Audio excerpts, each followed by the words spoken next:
Hello friend, I am अभिषेक मौर्य और मैं आपको यहाँ मेंटरिंग करता हूँ फॉर यूपीएससी प्रिपरेशन के लिए। तो अभी हम लोग आज जो है यूपीएससी प्रिपरेशन से रिलेटेड एक टॉपिक को देखेंगे। बेसिकली जो हमारा टॉपिक होगा वो होगा how and what study in the history for the UPSC. देखिए, जो हिस्ट्री है इसे यूपीएससी के लिए पढ़ना है, लेकिन हाउ एंड व्हाट मतलब कैसे पढ़ना है इस बात पे हम फोकस करेंगे। तो देखिए, मैं आपको बहुत ट्रेडिशनल व्यू नहीं बताऊंगा, बल्कि जो मेरा डिस्कशंस होगा वो बेसिकली आपको वे बताना या तरीका बताना कि कैसे आप यहाँ जाएंगे। और ये उनके लिए है ना, जो हिस्ट्री फर्स्ट टाइम पढ़ रहे हैं। फर्स्ट टाइम पढ़ने का मतलब ये है यूपीएससी के लेवल का पढ़ रहे हैं। ऐसे स्कूल में आपने पढ़ा होगा, बट तब तो हमारा पर्पज दूसरा होता है। तो यहाँ हम इसे कैसे पढ़ेंगे और वहाँ कैसे पहुंचेंगे, उसके लिए मैं आपको चीजें बताना चाह रहा हूँ। तो चलिए पहले स्टार्ट करते हैं, कुछ चीजें आपको समझाऊं। जैसे देखिए, जो हमें हिस्ट्री पढ़ना है ना, तो पहले इस बात को देखते हैं कि हिस्ट्री पढ़ क्यों रहे हो, कहाँ के लिए पढ़ रहे हो। तो जो आपकी हिस्ट्री है ये बेसिकली कहाँ पे कवर होती है, तो ये आपको कवर होती है दो जगह, इसके प्रीलिम एग्जाम में और इसके मेंस एग्जाम में। ठीक है। मेंस में जीएस का जो पेपर फर्स्ट है उसमें बेसिकली आपसे हिस्ट्री पूछी जाती है। ठीक है। और प्रीलिम में भी पूछी जाती है। यहाँ ऑब्जेक्टिव नेचर की पूछी जाती है, जिसमें आपको ऑब्जेक्टिव आंसर करने होते हैं। और यहाँ पे सब्जेक्टिव नेचर, ठीक है, यानी सब्जेक्टिव मीन्स रिटन टेस्ट के फॉर्म में आपसे पूछी जाती है। आपको राइटिंग में आंसर करने होते हैं। ठीक है। अब एक चीज देखेंगे ना कि हिस्ट्री में क्या पढ़ना होता है। तो देखिए, हिस्ट्री में जो मेजर चीजें आपको कवर करनी होती हैं कि आपको सिलेबस में, हिस्ट्री में जो पढ़ना है वो यूपीएससी के सिलेबस के हिसाब से पढ़ना है। ठीक है। तो यूपीएससी के सिलेबस में, जो आपको यूपीएससी का सिलेबस है, इस सिलेबस में देखिए कुछ चीजें मेंशन की गई है। जैसे आपको मेंशन किया गया है वर्ड हिस्ट्री से रिलेटेड कुछ टॉपिक। ठीक है। फिर आपको मेंशन किया गया है इंडियन हिस्ट्री से रिलेटेड कुछ टॉपिक। ठीक है। तो अब देखिए, जो आपको इंडियन वर्ड हिस्ट्री में जो चीज मेंशन की गई है वो कुछ सिलेक्टेड चीजें मेंशन की गई है, सारा नहीं पढ़ना है आपको। कुछ सिलेक्टेड टॉपिक्स मेंशन है, सिर्फ उनको पढ़ना है। अभी मैं उनको डिस्कस करता हूँ क्या सिलेक्टेड टॉपिक है। जो इंडियन हिस्ट्री में है, इसके एंशियंट वाले पोर्शंस को पढ़ना है। और इसमें जो है आपको पढ़ना है मिडेवल हिस्ट्री के पोर्शंस को भी पढ़ना है और मॉडर्न को पढ़ना है। बट इनके अंदर भी क्या चीजें पढ़नी है, वो वो चीजें ना आपको स्पेसिफाइड है, ऐसा नहीं कि पूरा पढ़ना है। तभी तो ये फर्क होगा ना कि आप ग्रेजुएशन के लिए नहीं पढ़ रहे हैं, आप कोई ऑनर्स के लिए नहीं पढ़ रहे हैं। और यहाँ जो आप पढ़ेंगे उन दोनों में थोड़ा सा डिफरेंसेज है, और उसे हमें समझ लेना। तो देखिए, सबसे पहले जैसे हम वर्ड हिस्ट्री के टॉपिक्स को देखते हैं, तो बेसिकली वर्ड हिस्ट्री में क्या पढ़ना होता है। देखिए, वर्ड हिस्ट्री का जो टॉपिक है ना, उसका क्या इंपॉर्टेंस है, पहले ये बात आपको मैं समझाऊं, तब आपको समझ में आएगा। देखिए, वर्ड हिस्ट्री में ना, जैसे किसी भी हिस्ट्री को तो हम एंशियंट, मेडिवल और मॉडर्न ऐसे डिवाइड करते हैं। ये जो डिवीजन है ना, जो डिवीजन है हिस्ट्री का, ये एक्चुअली इसे समझिए ना कॉन्टेक्स्ट है। जैसे ह्यूमैनिटी के सब्जेक्ट में ना, ये बहुत इंपॉर्टेंट चीज होता है कॉन्टेक्स्ट। कॉन्टेक्स्ट का मतलब ना एक टाइम का, स्पेस और टाइम का एक फ्रेम है। मतलब ये हम एक फ्रेम की बात कर रहे हैं। अब इस फ्रेम के अंदर जो भी इवेंट और प्रोसेस हो रही है ना, इवेंट और प्रोसेस हो रही हैं, वो जो दूसरा फ्रेम होगा उससे अलग होंगी। जैसे देखिए, ये फ्रेम फर्स्ट है, ये फ्रेम सेकंड है, और ऐसे ही अगर मैं डिसाइड कर दूं कि ये रहा तीसरा फ्रेम, और तीसरा फ्रेम इन दोनों से अलग है, तो हमने क्या किया ना कि हमने ये फ्रेम बनाए जिसको हम कॉन्टेक्स्ट या रेफरेंस, है ना, या फ्रेम ऑफ रेफरेंस बोलते हैं। ये क्या चीज है कि जैसे हिस्ट्री बेसिकली है क्या, हिस्ट्री बेसिकली हम टाइम को पढ़ रहे हैं। हिस्ट्री में जो चीज हम पढ़ रहे हैं वो बेसिकली हम टाइम को पढ़ रहे हैं, टाइम पीरियड को पढ़ रहे हैं। कब से? जैसे बिगिनिंग से, तो कुछ ना कुछ हम बिगिनिंग्स मान लेते हैं, और जो हमारी बिगिनिंग्स है वो हम मान लेते हैं कब? जैसे जब ह्यूमन की ओरिजिन्स हुई, ठीक है, जिसको बेसिकली जैसे स्टोन एज में, ठीक है, फिर ब्रॉन्ज एज में, फिर आयरन एज में, इस तरीके से इसे डिवाइड करने लगे हम टाइम को, और इसको करते करते हम प्रेजेंट तक आए। तो हमने बेसिकली इसमें पढ़ा क्या कि बहुत स्टार्ट से लेके आज तक के टाइम पीरियड को पढ़ रहे हैं। बट टाइम पीरियड में मैं बोल रहा हूं ना कि कुछ स्पेशल कॉन्टेक्स्ट हैं, रेफरेंस हैं, ठीक है, जिसकी इवेंट दूसरी इवेंट से अलग है, और इसी चीज को हम कॉन्टेक्स्ट बोल रहे हैं। तो उसी चीज को मैं आपको समझा रहा हूं कि जैसे मान लीजिए ये पूरा जो टाइम है, मतलब बिगिनिंग से लेके आज प्रेजेंट तक, ठीक है, प्रेजेंट का मतलब आज 21st सेंचुरी है जब हम इसे पढ़ रहे हैं, ठीक है। एडी, एडी का मतलब होता है करंट टाइम, ठीक है।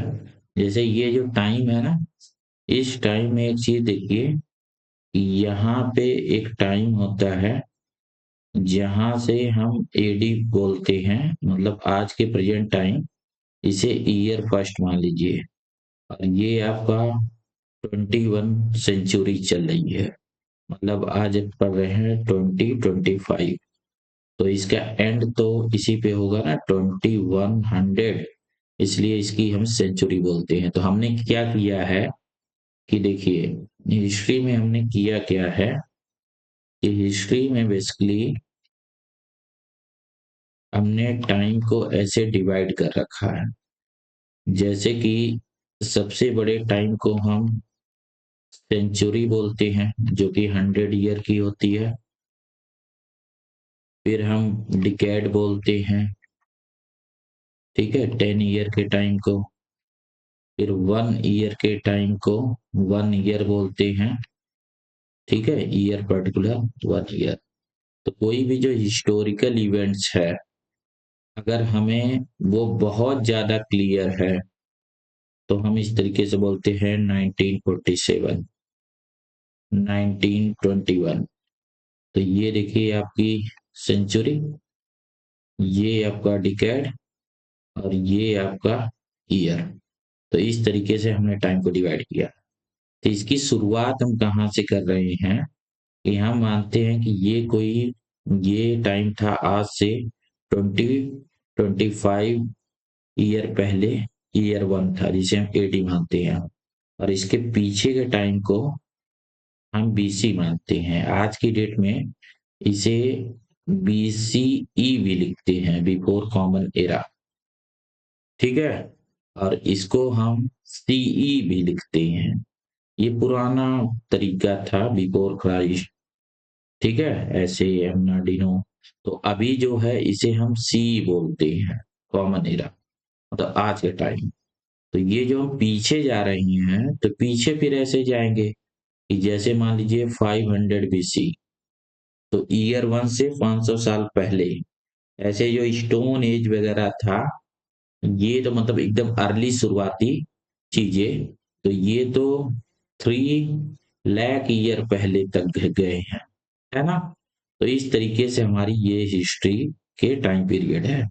अब इस टाइम पीरियड में जैसे जिसे आप स्टोन एज बोल रहे हैं ना, तो ये एक टाइम फ्रेम है। इसकी इवेंट ब्रॉन्ज एज से अलग होगी, इसकी इवेंट आयरन एज से अलग होगी, और इसके बाद की इवेंट हर टाइम में अलग होगी। तो उसी बात को मैं यहाँ बोल रहा हूँ कि हिस्ट्री में, वर्ल्ड हिस्ट्री या कोई भी हिस्ट्री में हमने उनके डिवीजन कर रखे हैं।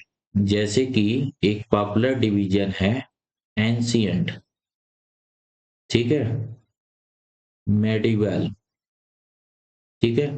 इसके साइज पे नहीं जाना, कोई छोटा कोई बड़ा है, वो जस्ट मुझसे हो गया है।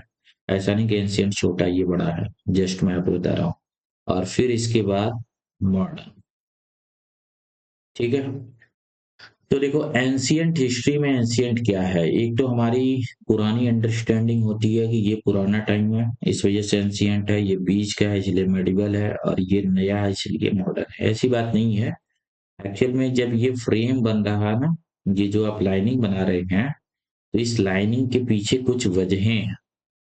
वजह का मतलब है कि कोई जो आप फ्रेम बना रहे हैं, तो उस फ्रेम का बेसिस है। वो बेसिस क्या है कि एंशियंट टाइम वो है ना, कि इस समय की पॉलिटिकल ऑर्गेनाइजेशंस अलग थी, ठीक है। इस समय की सोसाइटी अलग थी, इस समय की इकोनॉमी अलग थी, ठीक है। इस समय का आर्ट और कल्चर अलग था, ठीक है। और इस समय का टेक्नोलॉजी अलग थी, ठीक है। ठीक इसी तरीके से ये सारी चीज यहाँ फिर चेंज हो जाएगी, यानी फिर से पॉलिटी अलग होगी, सोसाइटी अलग होगी, सोशल ऑर्गेनाइजेशन, इकोनॉमी अलग होगी, आर्ट एंड कल्चर से अलग होगा, टेक्नोलॉजी अलग होगी। तो इसी तरीके से मॉडर्न टाइम क्या है, मॉडर्न टाइम का पॉलिटिकल ऑर्गेनाइजेशन अलग है, सोशल ऑर्गेनाइजेशन अलग है, इकोनॉमी अलग है, आर्ट एंड कल्चर से अलग है, और यहाँ पे टेक्नोलॉजी अलग है। जैसे अब इन बातों को मैं थोड़ा समझाऊं कि देखिए जो पॉलिटिकल ऑर्गेनाइजेशन थे, जैसे आप जाइए इस एंशियंट टाइम में, तो एंशियंट टाइम में आप जाके देखेंगे, तो यहाँ पे अब कोई भी जो सोसाइटी है ना, मतलब कोई भी ये जो कॉन्टेक्स्ट है, इस कॉन्टेक्स्ट में ऐसे दो मेन चीजें हैं। मतलब इस कॉन्टेक्स्ट को अगर ऐसे देखा जाए, तो इसमें दो मेन एलिमेंट्स को लेते हैं हम। एक लेते हैं इसकी स्पेस को, और दूसरा लेते हैं टाइम को। स्पेस का मतलब यहाँ जियोग्राफी से है, मतलब कहाँ ये डिस्कस कर रहे हैं। जैसे कि यूरोप में मेडिवल टाइम कब था, या इंडिया में मेडिवल टाइम कब था। तो यूरोपियन मेडिवल हिस्ट्री क्या थी, इंडियन मेडिवल हिस्ट्री क्या थी, है ना? या फिर चाइना का मेडिवल हिस्ट्री क्या थी, ठीक है। इस तरीके से ये स्पेस हो गया। और टाइम तो उस टाइम फ्रेम को ले रहे हैं कि किस किस ड्यूरेशन को, कहाँ से कहाँ तक के टाइम को आप इस कॉन्टिनेंट के लिए बोल रहे हैं। तो इसका फ्रेम अलग होगा, इसका अलग होगा, इसका अलग होगा, ये बात आपको समझ। अब जैसे पॉलिटिकल ऑर्गेनाइजेशन देखिए, यहाँ पे जो था कैसे अलग है, ये बेसिकली फ्यूडल होता था, ठीक है। ज्यादातर जगहों पे ये फ्यूडल होते थे या किंगडम बेस होते थे। यहाँ पे ये एम्पायर होते थे, ठीक है। यहाँ पे आपको स्लेवरी मिलती थी, जो डिवीजन ऑफ लेबर था वो अलग टाइप का था, ठीक है। और यहाँ पे आपको स्लेवरी नहीं मिलती थी। इकोनॉमी यहाँ अलग तरीके की इकोनॉमी थी, मतलब इस समय जो मेन चीजें थी इकोनॉमी में, वो बेसिकली थी एग्रीकल्चर, और ट्रेड पे बेस। ठीक है। ऐसे ही जब हम मॉडर्न टाइम में आते हैं ना, तो जो पॉलिटिकल ऑर्गेनाइजेशन है मॉडर्न टाइम का, बेसिकली हम मॉडर्न बोल किसे रहे हैं, मैं ये समझाना चाह रहा हूँ आपको। तो जो मॉडर्न टाइम में जो पॉलिटिकल ऑर्गेनाइजेशन है वो कैसा है, तो वो देखिए बेसिकली रिपब्लिक्स हो गए हैं और डेमोक्रेसी हो गई है, जो हमें दिखा इस समय का। जो सोसाइटी है वो बेसिकली इंडस्ट्रियल सोसाइटी है, ठीक है, या फिर पोस्ट इंडस्ट्रियल सोसाइटी है। इकोनॉमी जो है वो कैपिटलिस्ट और कम्युनिस्ट, ये आपको पहले नहीं मिलेगी। Art and culture, art and culture में जो आपको चीजें दिखेंगी वो डिफरेंट टाइप के डाइवर्सिफिकेशंस हैं, ठीक है, जिसको हम बाद में डिस्कस करेंगे। मतलब डिफरेंट टाइप की आर्ट्स हो गई हैं, विजुअल आर्ट। टेक्नोलॉजी काफी एडवांस है, मतलब वो सिर्फ मेटलर्जी ना होके वो अलग अलग चीजें हैं, जैसे मास प्रोडक्शंस, ठीक है, मशीन्स, ठीक है, आईटी टेक्नोलॉजी, ठीक है, इस टाइप की स्पेस टेक्नोलॉजी, ये सारी चीज यहाँ आ चुकी हैं। तो ये सारी जो चीजें हैं, ये चीजें आपको यहाँ नहीं मिलने वाली, अब नहीं वो चीजें यहाँ मिलने वाली है। तो कोई भी जो इवेंट और प्रोसेस यहाँ होता है, यानी कोई हिस्टोरिकल इवेंट जो यहाँ होती है, या कोई जो प्रोसेस यहाँ हो रहा है, ठीक है, यानी जैसे आप कह रहे हो कि यहाँ कोई डेवलपमेंट हो रहा है, यहाँ कोई चीज हो रहा है। हम हिस्ट्री में बेसिकली यही दो चीज पढ़ते हैं, कोई पर्टिकुलर इवेंट को पढ़ते हैं या किसी जो है प्रोसेस को पढ़ते हैं। वो अलग अलग टाइम फ्रेम में अलग अलग हो रही होती हैं, मतलब इसकी इवेंट और प्रोसेस ये तीनों आपस में अलग होंगी। तो आप कभी ऐसा नहीं कह सकते कि मॉडर्न समय में जो इवेंट और प्रोसेस है वो मेडिवल समय के जैसी है, बल्कि इसके कॉन्टेक्स्ट में आपको जाके देखना पड़ेगा कि यहाँ ये क्या चीजें थी। तो इन सब में जो मेन चीज है कि हिस्ट्री पढ़ किस लिए रहे हैं, ह्यूमन के लिए ना। तो जो यहाँ पे ह्यूमन इन्वॉल्व है उसका इस पे असर पड़ता है, यानी ह्यूमन यहाँ भी था। तो एंशियंट टाइम के ह्यूमन की जो थिंकिंग थी वो उसकी polity, society, economics, art, culture and technology के चारों तरफ थी। और यहाँ मेडिवल टाइम का ह्यूमन और इसके सोचने का तरीका इससे रिलेटेड थी, और इस टाइप का ह्यूमन इसके सोचने की तरीके इनसे रिफ्लेक्ट होते हैं। इसी तरीके से ह्यूमन के जो वैल्यूज हैं वो भी चेंज होंगे, कि जो बात यहाँ सही थी वो बात यहाँ गलत हो जाती है, और जो बात यहाँ सही लग रही है अगर यहाँ जाके किसी से बोलेंगे तो उसे वो बात समझ में नहीं आएगी कि रिपब्लिक क्या होता है, डेमोक्रेसी क्या होती है, इंडस्ट्रियल कैपिटलिस्ट, ये सब चीजें कैसे हो सकती हैं पॉसिबल। यहाँ स्लेवरी है, यहाँ स्लेवरी को आप बुरा मानते हैं। यहाँ फ्यूडलिज्म है, यहाँ फ्यूडलिज्म को आप बुरा मानते हैं। समझ गए।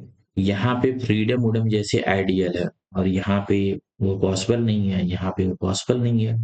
तो इस तरीके से हमारे पास 3 टाइम फ्रेम होते हैं किसी भी करने के लिए। जैसे आपको बोला ना कि अब इंडियन सोसाइटी पढ़ोगे तो जाहिर सी बात है कि जब हमारा एंशियंट होगा तो उसका कॉन्टेक्स्ट अलग होगा, डिफरेंट कॉन्टेक्स्ट। मेडिवल में अलग कॉन्टेक्स्ट, और मॉडर्न में अलग कॉन्टेक्स्ट, ठीक है। तो पहली जो अंडरस्टैंडिंग होती है ना कि आपको इन कॉन्टेक्स्ट को समझना होता है, यानी कॉन्टेक्स्ट का मतलब क्या होता है कि आपको इनके पॉलिटिकल ऑर्गेनाइजेशन को समझना होता है, सोशल ऑर्गेनाइजेशन को समझना होता है, आपको इनके इकोनॉमी को पैटर्न को समझना होता है, आपके इनके आर्ट एंड कल्चर को समझना होता है, और आपको इनकी टेक्नोलॉजी और साइंस में जो चीजें थी उसे समझना होता है। तो जैसे मान लीजिए कि अगर आप एक एग्जाम्पल से मैं समझाऊं कि अगर आप मान लीजिए यहाँ पे पढ़ने आ रहे हैं, अगर आपको पढ़ना है इंडियन हिस्ट्री, और इंडियन हिस्ट्री में अभी आप जो पढ़ने जा रहे हैं वो एंशियंट हिस्ट्री को पढ़ने जा रहे हैं। तो एंशियंट हिस्ट्री में जो यूपीएससी आपसे चाहता है ना कि आप क्या चीजें जाने, कैसे एंशियंट हिस्ट्री को डिवाइड किए हैं। तो देखिए इसके कुछ डिविजन्स हैं, जिन डिविजन्स को यानी कॉन्टेक्स्ट के अंदर भी डिविजन्स है। जैसे ये एक एंशियंट हिस्ट्री का कॉन्टेक्स्ट हो गया। अब इसको फर्दर डिवाइड किया गया है कुछ पार्ट में इस तरीके से। तो पहले आपको इन पार्ट को समझना है, एक ओवरव्यू।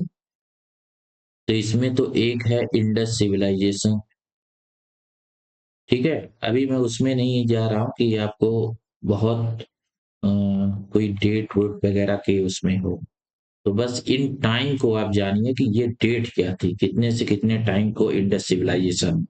फिर आपको पढ़ना है वैदिक पीरियड, ठीक है।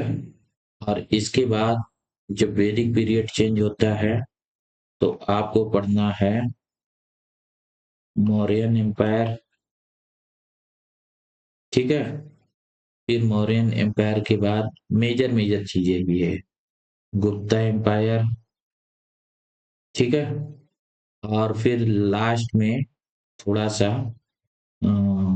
आपको पढ़ना है, ठीक है, कनिष्क और हर्ष का एम्पायर, ठीक है। लगभग इतना हम पढ़ेंगे। तो ये मेजर जो है वो है जिसे आपको पढ़ना है। तो सवाल है क्या इनका सब ए टू जेड पढ़ डालें? नहीं, वैसा नहीं पढ़ना है और वैसा आप कर भी नहीं पाएंगे। तो हम क्या पढ़ेंगे, जैसे मान लीजिए अब इसमें से ना जो एंशियंट टाइम है, तो जैसे मैंने कहा था कि एक बड़े फ्रेम में जो पॉलिटिकल ऑर्गेनाइजेशन होगा वो अलग होगा। तो पूरी एंशियंट हिस्ट्री में कुछ कॉमन जो है पॉलिटिकल ऑर्गेनाइजेशंस दिखते हैं, लेकिन उनका भी एवोल्यूशन हो रहा है। जैसे जो चीजें आपको दिख रही है ना कॉन्टेक्स्ट, उसकी एक यहाँ स्टार्ट पॉइंट है कि यहाँ से वो चीज स्टार्ट हुई है और यहाँ वो पीक तक गई है, ठीक है। यहाँ उसकी एंड पॉइंट है। तो इस बीच में वो चेंजेज है। तो जैसे मान लीजिए कि आप पढ़ने जा रहे हैं Indus valley civilisation, Indus valley civilisation, ठीक है। ये हड़प्पा मोहनजोदड़ो सिविलाइजेशंस भी बोलते हैं। तो इस इंडस वैली सिविलाइजेशंस में आप क्या पढ़ेंगे?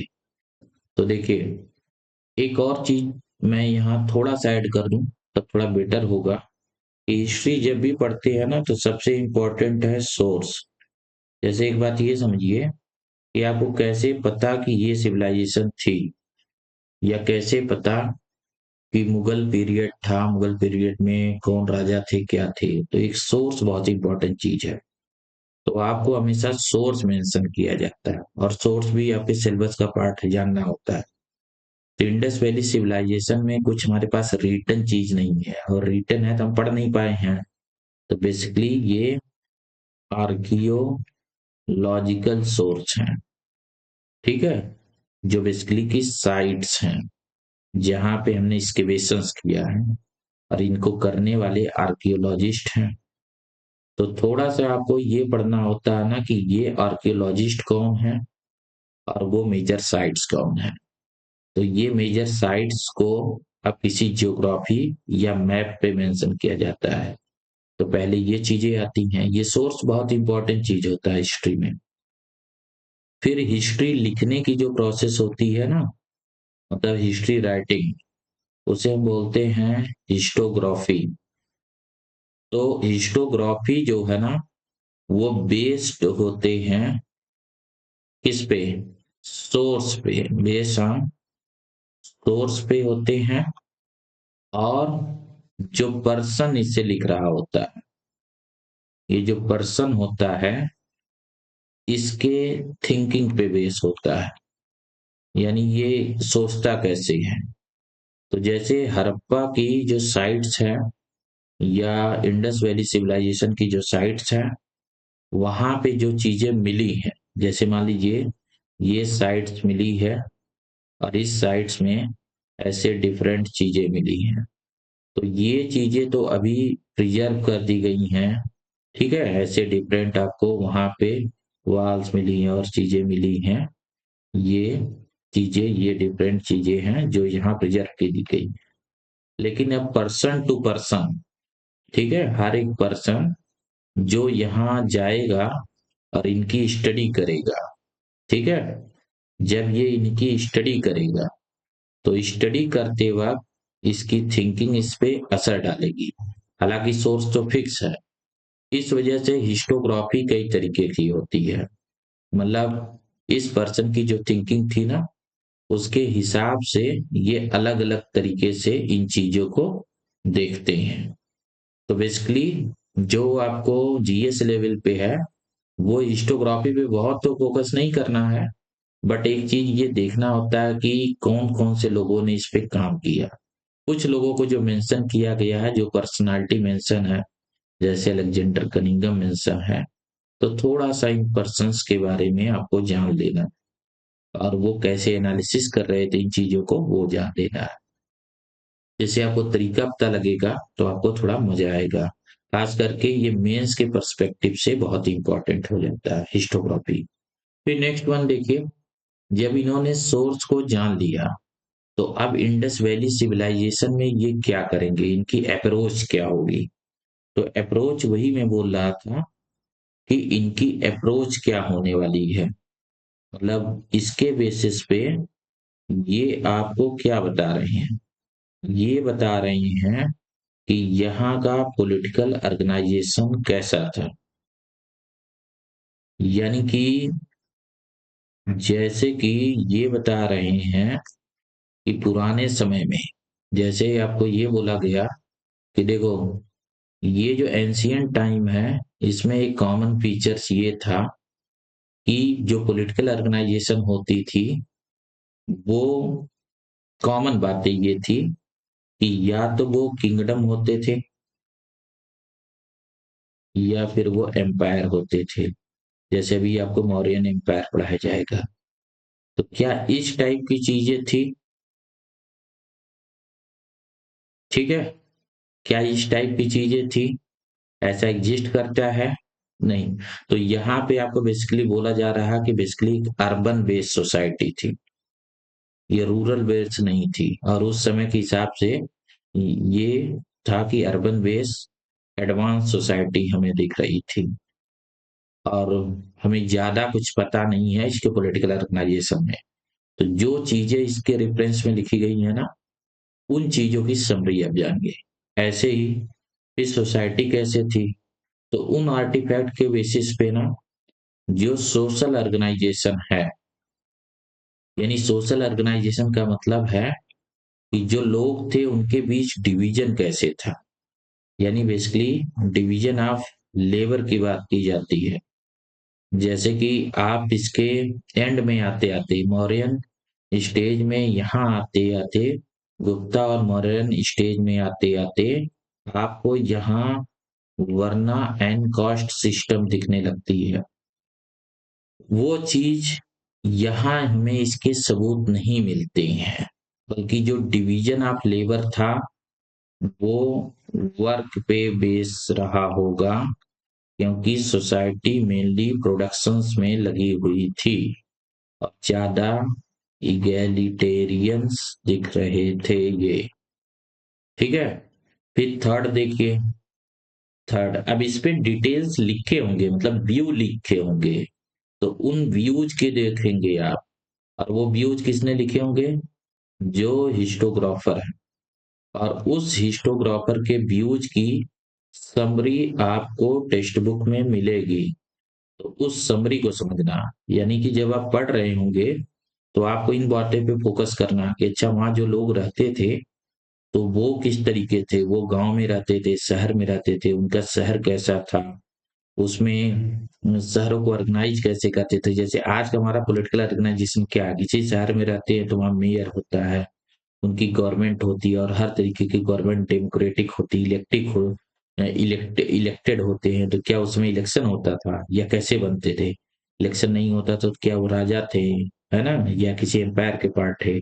ऐसे सोशल डिवीजन जैसे हमारे यहाँ आज सोसाइटी में कास्ट होती है या क्लास होता है, क्लास मतलब वर्क के बेसिस पे, क्या कास्ट मतलब हेरिडिटरी होती है, तो वो चीजें आपको समझना है। अब वही आपसे पूछी जाती है। फिर थर्ड है इकोनॉमी। तो इकोनॉमी के पे यहाँ ज्यादा फोकस है क्योंकि इसके बारे में हमें चीजें मिली हैं। तो हमने देखा ना डिफरेंट टाइप की ये प्रोडक्शंस करते थे। जैसे हमने देखा मेटल का प्रोडक्शन कर रहे थे, ऑर्नामेंट का कर रहे थे, और इन चीजों का वो ट्रेड भी कर रहे थे। तो हमें इनके ट्रेड के सबूत मिले, कहाँ कहाँ ट्रेड कर रहे थे, इसकी काफी डिटेल है। और फिर आपको मेंशन किया गया है, या आपको फिर देखना है कि आर्ट और कल्चर क्या था उस समय। ठीक है, यानी कि आर्ट में क्या चीजें थी। तो आप देखेंगे डिफरेंट टाइप के स्कल्पचर थे, है ना, मूर्तियां थी, वस्त्र मिले हैं, ठीक है, और ऑर्नामेंट मिले हैं, ठीक है, और जो आपको मिली है पोट्री मिली है। तो ये जो पोट्री है ना, इसकी स्पेसिफिक टाइप मेंशन है कि ये किन चीजों से मिले हैं। तो एक चीज जानिए कि ये जो सिविलाइजेशन थी, ये सिविलाइजेशन ब्रॉन्ज एज की थी। तो ब्रॉन्ज एज सिविलाइजेशन में चीजें सबसे जो डेवलप चीज होगी, जो सबसे वो सोफिस्टिकेटेड चीज होगी, वो ब्रॉन्ज की बनी होगी या ब्रॉन्ज के इंस्ट्रूमेंट से वो बना होगा। जैसे आज आप आयरन एज में जी रहे हैं, तो अगर मान लीजिए कहीं हमारी सभ्यता खत्म हो जाए, सोसाइटी किसी का किचन दब जाए जमीन के नीचे, और सैकड़ों साल बाद अगर वो उसे एक्सकेवेट करके निकाले, तो उन्हें हमारे ज्यादातर बर्तन, ज्यादातर चीजें वो आयरन की मिलेंगी। और जितनी सोफिस्टिकेटेड आपके चम्मच, बर्तन और सब मिलेंगे, वो सब आयरन के मिलने वाले हैं। और बहुत सारी चीजें हमारी ऑर्नामेंटल जो चीजें बनाई गई होंगी, वो या तो आयरन की होंगी या आयरन की मदद से बनाई गई होंगी। जैसे लकड़ी की चीजें उस समय भी बनी होंगी, आज भी बनी होंगी, बट उस समय के जो इंस्ट्रूमेंट रहे होंगे जिससे लकड़ी को घिसा गया होगा, काटा गया होगा, वो ब्रांच की रहे होंगी। और स्टील की, तो स्टील से बेटर क्या होता है, जैसे लकड़ी की चीजें तो स्टोन एज में भी रही होंगी, बट स्टोन से जब लकड़ी को काटा जाएगा तो वो उतना फिनिशिंग नहीं दे पाएंगे। ऐसे ब्रॉन्ज एज में जब वो आया तो वो फिनिशिंग टच मिलने लगा, वो चीजें यहाँ मेंशन की जा रही। तो इन चीजों को यहाँ देखा जाएगा, समझे आप बात को। अब ऐसे ही इसके अगर सेकेंड पॉइंट पे अगर आप जाएंगे, जैसे इंडस वैली सिविलाइजेशन के बाद ऐसे ही फिर सेकंड उसमें जाएंगे, तो इसकी एक समरी आपके दिमाग में होनी चाहिए। इंडस वैली सिविलाइजेशन में अर्बन बेस एक एडवांस वो था, है ना, और सोशल ऑर्गेनाइजेशन ऐसे था, कोई वैसा डिविजन्स नहीं था, इगलिटेरियन टाइप की चीजें थी। इकोनॉमी काफी डेवलप थी। इकोनॉमी बेसिकली जो है मेटल, ऑर्नामेंट, और ऑफ कोर्स एग्रीकल्चर भी रही होगी, बिना एग्रीकल्चर के कैसे रहा होगा। तो यहाँ एग्रीकल्चर्स के आपको भी सबूत मिलते हैं कि एग्रीकल्चर्स रही होगी उनकी। और फिर आर्ट और कल्चर में चीजें रही होंगी। आर्ट और कल्चर में जैसे कि अब कल्चर की बातों में देखिए, जैसे कि उस समय का अर्लीस्ट रिलीजन्स क्या रहा होगा, रिचुअल्स क्या रहेंगे। शुरुआती समय में रिचुअल ज्यादा थे, है ना, पब्लिक सेलिब्रेशंस क्या थे। तो आप देखते हो ना, आपसे ग्रेट बात वगैरह पूछा जाता है, तो किसी भी सोसाइटी में ना पब्लिक सेलिब्रेशन या सेरेमनी ये सब कैसी रही होगी, कौन उसमें पार्टिसिपेट करता रहा होगा, तीन सबसे रिलेटेड बातें थी। अब उसमें जो वो है आपको बनाया गया है पब्लिक सेलिब्रेशन के लिए चीजें, तो आप कैसे पहचानते हैं कि एक ही ग्रेट बात है, उसके अलावा ऐसा नहीं है कि एक ये छोटा सा किसी और के लिए है, ये वाला किसी और के लिए, ये वाला किसी, अगर हमें ये 3 मिलते तो हम कहते सोसाइटी 3 पार्ट में बटी हुई है। ये फर्स्ट वाला सबसे सुपीरियर लोगों की है, ये बीच के लोगों के लिए है, ये सबसे लोअर लोगों के लिए, लेकिन वहां पे तो एक ही मिला है। तो इससे हम मानते हैं ना कि सोसाइटी ज्यादा इगैलिटेरियन है। मतलब ऐसा कोई फर्क नहीं था कि लोगों को, जब वो किसी पब्लिक सेलिब्रेशन में जब वो पार्टिसिपेट कर रहे थे तो लोगों को अलग अलग स्टेटस दिया गया था। मतलब स्टेटस में ज्यादा फर्क नहीं था। ठीक है। और कुछ चीजें ये बोली जाती हैं कि कुछ चीजें हम इसमें अभी जानते नहीं, जैसे जो सफिक्स नहीं करती है, जैसे कि स्क्रिप्ट के बारे में, जिसे हम थोड़ा पता नहीं लगा पाए हैं क्योंकि इसको हम समझ नहीं पाए हैं। नो अंडरस्टैंडिंग्स, इसे हम नहीं समझ पाए हैं। तो हम मानते हैं कि जब ये हम समझ जाएंगे तो शायद हम थोड़ी और बेटर समझ पाएंगे। जैसे जो सोर्स होता है ना, यहाँ जो मैंने सोर्स मेंशन किया, तो सोर्स में जो आर्कियोलॉजिकल सोर्स हैं, ये खुद तो कुछ बोलते नहीं। देखिए सोर्स तो ये बहुत फिक्स होता है, इसमें बदलाव तो नहीं होते हैं, और न तो सोर्स में कोई बायसनेस होती है। लेकिन फिर पर्सन की थिंकिंग सबसे बड़ी बात बन जाती है। और अगर यही सोर्स कोई रिटन मटेरियल होता है, जैसे अब देखो मैं आपको समझाऊं कि अगली जो हमारे पास इसी में जो अगला हमें पढ़ना है, वो देखिए अब क्या हमें पढ़ना है। तो अगला हमें पढ़ना है वैदिक पीरियड। तो देखिए अब जो वैदिक पीरियड है, तो वैदिक पीरियड का पहले एक टाइम पीरियड होगा। अब ये टाइम पीरियड ना, आप यहाँ मैं कुछ उसे बता के वो नहीं करना चाहता हूँ, ये कुछ फिक्स किया गया होगा, इतने टाइम से इतने टाइम तक को हम मानते हैं। वो फ्लक्चुएटिंग है, तो आप बेसिकली क्या करोगे ना कि जो एनसीईआरटी में मेंशन है उसी को याद रखोगे। ठीक है। उससे नहीं मतलब कहीं और क्या लिखा है, जो टाइम पीरियड इन्होंने दे रखा है उसी को आप मान लेना। हाँ ठीक है, ये वैदिक टाइम का टाइम पीरियड है। अब इसके कॉन्टेक्स्ट पे जाएंगे, तो दो चीज पे जाएंगे। पहली एक तो जाएंगे इसके सोर्स पे। तो जो चीज हमें यहाँ चेंज मिलती है वो बेसिकली मिलती है रिटेन सोर्स, जो सबसे बड़ी बात है। ठीक है। यहाँ पे वो बेसिकली वेद है, वेदास। अब रिटेन सोर्स में दिक्कत ये होती है ना कि रिटेन सोर्स जो उस समय लिखे जाते थे, ये सोर्स बहुत ही सब्जेक्टिव नेचर के होते थे। मतलब जो लिख रहा ना, जो राइटर है, जो राइटर है उसके अपने व्यूज इसमें ज्यादा होते थे और ऑब्जेक्टिविटी की कमी होती थी। तो अब जो इस पे हिस्टोग्राफी की जाती है ना, यानी जब इसके बारे में चीजें हिस्ट्री निकाली जाती है, जब इससे हिस्ट्री क्रिएट की जाती है, तो जो हिस्टोग्राफर है, ठीक है, जो हिस्टोरियन है, पर्सन है, उसे काफी ज्यादा चर्न करना पड़ता है, थिंकिंग करनी पड़ती है, और लॉजिक्स लगाने पड़ते हैं कि क्या चीजें हो सकती क्या नहीं हो सकती, उसके बेसिस पे ये बनता है। तो ये तो उस समय की सोर्स हो गया। ठीक है। और दूसरा फिर ये देखेंगे कि अच्छा फिर कॉन्टेक्स्ट क्या चेंज हुआ। तो इसीलिए आपको वेद के बारे में बहुत सारी चीजें पूछने लगते हैं। फिर देखिए इसके कॉन्टेक्स्ट आएंगे, तो कॉन्टेक्स्ट में फिर से वही बातें होंगी। देखिए अब जो पॉलिटिकल ऑर्गेनाइजेशन है, वो जाहिर सी बात है कि वो चेंज हो रहा था। जैसे कि वो अर्बन सेंटर थे, ये रूरल सेंटर है। तो क्यों रूरल है, वो सब चीजें आपको मेंशन होगा, जो हिस्टोग्राफी मेंशन किया गया होगा। और यहाँ पे अर्ली जो है, शुरुआती डायनेस्टीज मिलने लगे हैं।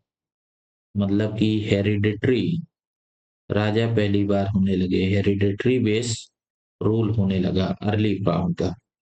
तो फिर सोसाइटी भी डिवाइड करने लगी। अब सोसाइटी में डिविजन्स होने लगे, और वो डिविजन्स कैसे होने लगे, रोल बेस होने लगे। सोसाइटी में वो रोल क्या प्ले कर रहे थे। फिर इसके बाद तो उसके बारे में आपको डिटेल्स मिलती है। फिर आप देखेंगे इकोनॉमी कैसी थी, तो यहाँ की इकोनॉमी में इंडस वैली जैसी चीजें नहीं थी। जैसे वहां पे प्रोडक्शन और ट्रेड ज्यादा था, यहाँ पे एग्रीकल्चर थी, बट एग्रीकल्चर बेटर थी क्योंकि आयरन टूल यूज हो रहा था, और इसकी वजह से जो प्रोडक्शन था वो प्रोडक्शन थोड़ा ज्यादा होगा, बट इसके लिए इन्हें जरूरत पड़ेगी लेबर को।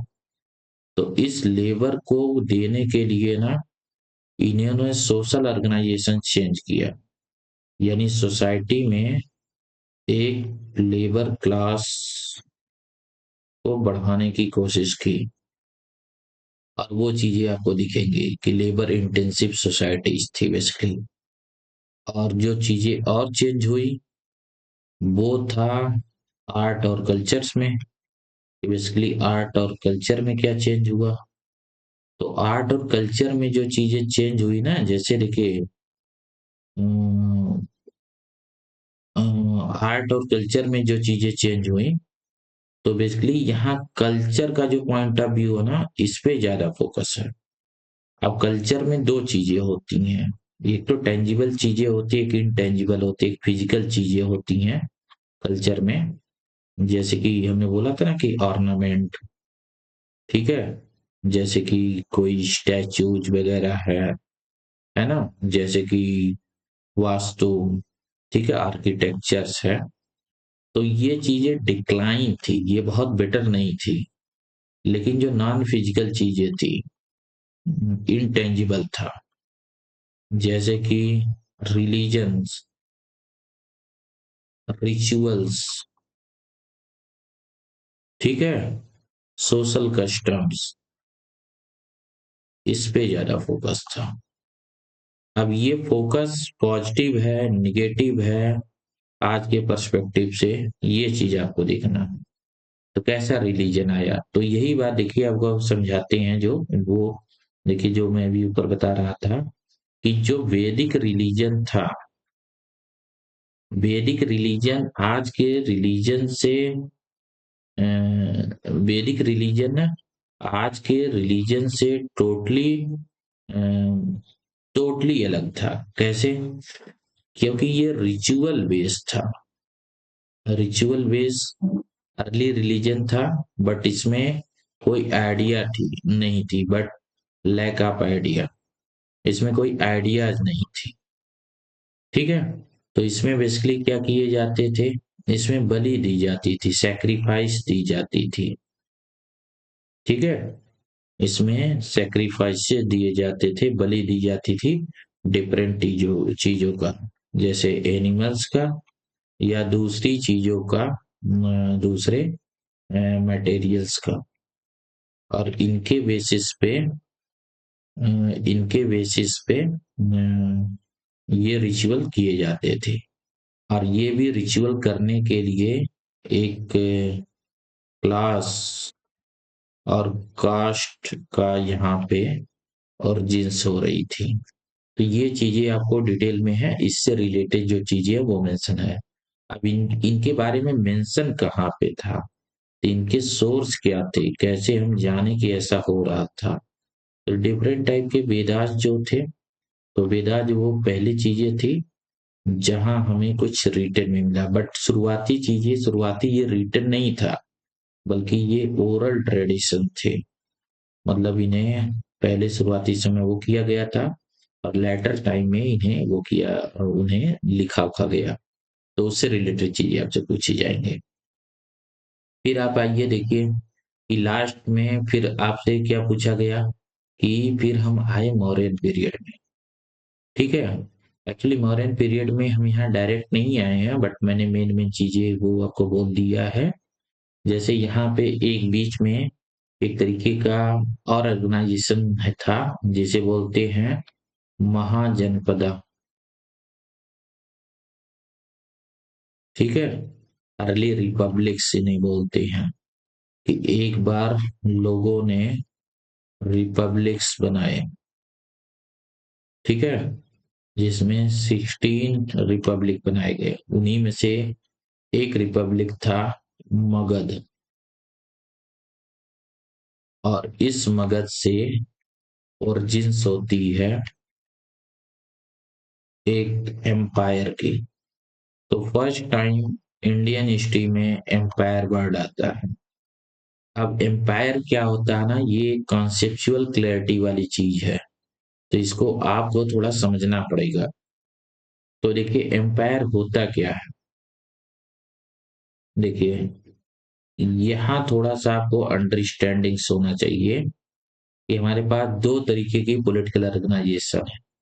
देखिए एम्पायर जो अभी आ रहा है, और उसके पहले किंगडम थी, राजा थे। तो देखिए दोनों के पास ना, दोनों राजा किसी न किसी तो जियोग्राफी पे होते हैं ना, कोई तो कोई ने जमीन चाहिए ना शासन करने के लिए, जियोग्राफी एंड द पीपल। तो दोनों में जियोग्राफी और पीपल चाहिए, नहीं तो राजा किस बात का होगा अगर जमीन नहीं होगी और लोग ना होंगे। तो देखिए यहाँ ये जियोग्राफी बहुत बड़ी होती है, कॉन्टिनेंटल साइज की होती है, यानी अगर, और जो लोग होते हैं ये बहुत ही डाइवर्स टाइप के होते हैं। यहाँ पे ज्योग्राफी बहुत छोटी होती है, और जो लोग होते हैं उसमें डाइवर्सिटी नहीं होती है, वो मोर इगैलिटेरियंस होते हैं। ठीक है, बेसिकली कोई ट्राइब्स है ना, या कोई क्लैन होता है, वही होता है। इसके बाद देखिए एम्पायर में ना, इसकी जो इकोनॉमी है, ये इकोनॉमी बेसिकली ट्रेड रूट पे होती है, कि जितना ज्यादा ट्रेड पे कब्जा हो, ये बहुत बड़ा होता है। मेन पर्पज यही होता है इतना बड़ा वो बनाने की, क्योंकि ये बहुत हैवी टैक्सेशंस करते हैं, और इसके लिए इनके पास एक बड़ी, इस चीज को करने के लिए आर्मी होती है। तो फर्स्ट टाइम यहाँ पे डायरेक्ट टैक्सेशन नहीं होता है, टैक्स नहीं होता, और आर्मी रेगुलर नहीं होती है, वॉलंटरी होती है, मशीनरीज होती है ना। फिर इसके बाद देखिए यहाँ का जो सोसाइटीज होती है, ये जो सोसाइटीज होती है, ये अर्बन सेंटर इनके नोडल हब होते हैं। तो कोई भी जो बड़े वो थे, एम्पायर थे, उनमें अर्बन सेंटर इनके नोडल सेंटर की तरह थे, जहाँ पे एम्पायर के ऑफिशियल रहते थे, जहाँ पे सारा ट्रेड का कंसंट्रेशन था, जहाँ पे सारे आर्टिसंस, ठीक है, और सारे उस समय के जो पर्सनालिटीज थे, जो ग्रेट लोग थे, वो उनका रेजिडेंस होता था। ठीक है, तो जाहिर सी बात है कि इकोनॉमी, पीपल, जियोग्राफी, इन चीजों में ये बहुत फर्क था। ठीक है, अब जो पॉलिटिकल ऑर्गेनाइजेशन था वो भी अलग था। यहाँ पे जो पॉलिटिकल ऑर्गेनाइजेशन था, उस पॉलिटिकल ऑर्गेनाइजेशन में देखिए बहुत ही सेंट्रलाइज था। सेंट्रली एक एम्परर होता था, जिसकी अथॉरिटी ज्यादातर मिलिट्री की वजह से होती थी, क्योंकि इसके पास बड़ी आर्मी पावर होती थी, और बहुत सारा पैसा होता था, टैक्स रेवेन्यू होता था, इसकी वजह से इसकी पावर होती थी। इसके नीचे जो है, इसके अपॉइंटेड, ठीक है, जो लॉयल गवर्नर्स होते थे, ठीक है, और इनके नीचे अदर ऑफिशियल्स होते थे। तो इस तरीके से थी। यहाँ पे देखिए पॉलिटिकल ऑर्गेनाइजेशन में, जो पॉलिटिकल ऑर्गेनाइजेशन है, यहाँ पे एक हेरिडेटरी किंग होता था और उसके क्लैन के लोग होते थे जो एक लूज तरीके की एक लूज ऑर्गेनाइजेशन था जिसका कोई फिक्स पैटर्न नहीं था जिससे ये पॉलिटी को चलाते थे। इनके पास इसको चलाने के लिए कोडिफिकेशंस थे, मतलब जो रूल थे ना वो कोडिफाइड थे ताकि सारे लोगों को चलाया जाए। ठीक है।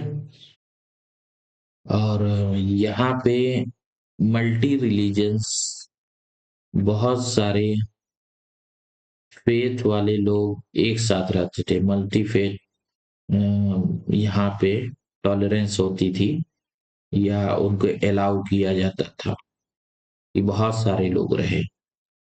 और यहाँ पे जनरली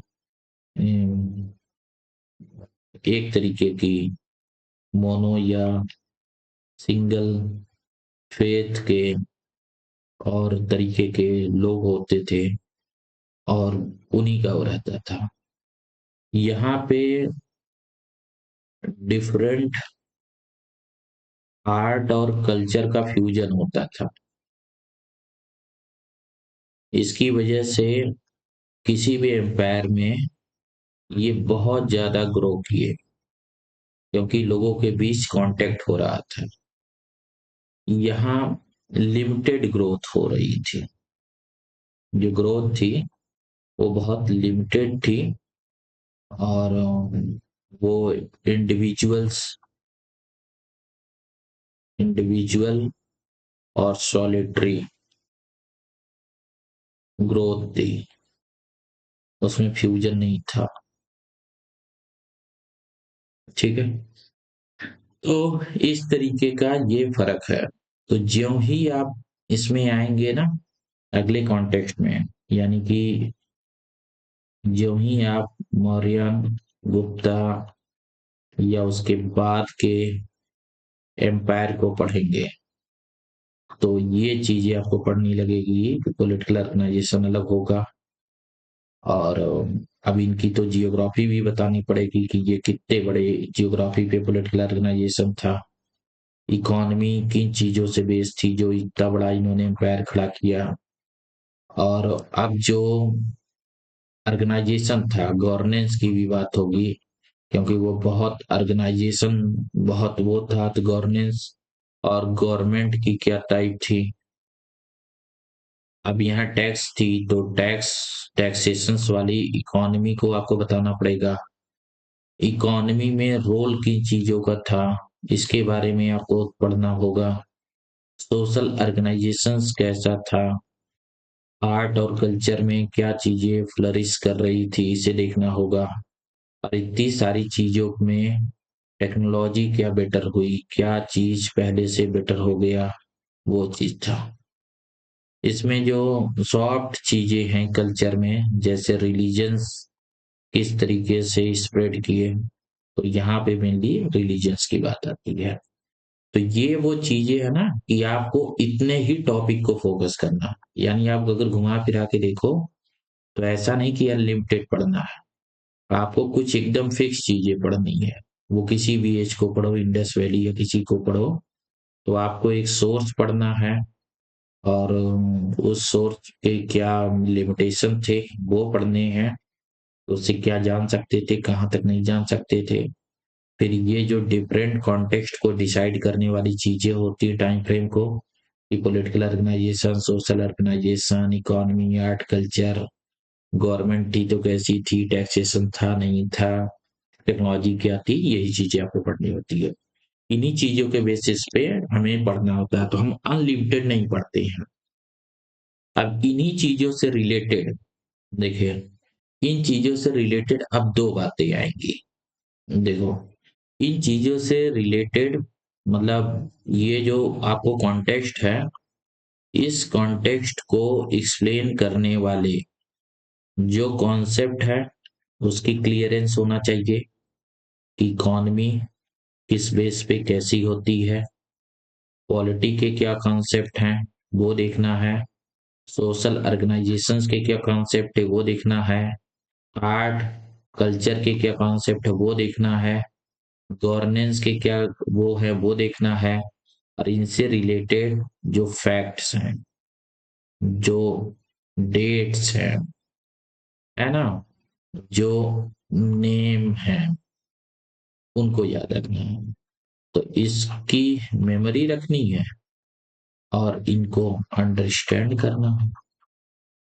जब ये बातें आप समझ पाएंगे ना, तो आप समझ पाएंगे कि बेसिकली हम क्या पढ़ने हैं, और इन दोनों को बना के आपकी स्टडी कंप्लीट हो जाएगी, जो कि वैसी नहीं रहेगी कि अनलिमिटेड चली जा रही हो, भागी नहीं जा रही हो।